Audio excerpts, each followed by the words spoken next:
মসজিদটা নিয়ে শুরু করো, শুরু করো। বল।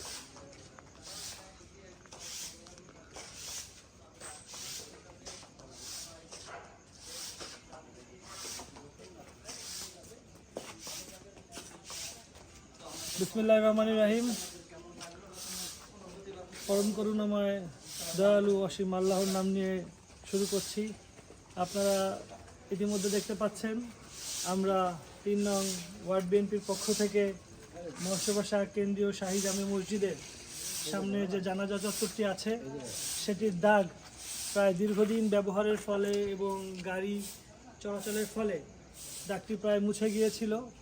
আমরা ৩ নং ওয়ার্ড বিএনপির পক্ষ থেকে নেতৃবৃন্দ এবং অঙ্গ সহযোগী সংগঠন আজ রাত প্রায় 12টা বাজে আমরা এই শীতের রাতে সবাই একত্রিত হয়ে আমরা এই দাগটি পুনরায় স্থাপন করে দিচ্ছি, যাতে আমাদের এলাকার মুসল্লিদের জানাজার নামাজে কোনো অসুবিধা না হয়।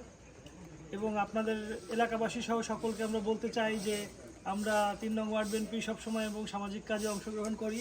আমাদের সাথে আমাদের অঙ্গ সহযোগী সংগঠনের নেতৃবৃন্দ সবসময় আমাদের পাশে থাকে, সহযোগিতা করে।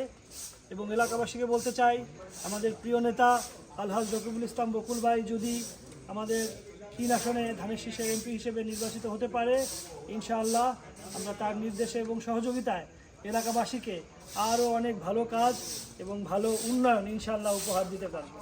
ধন্যবাদ। ইনশাআল্লাহ।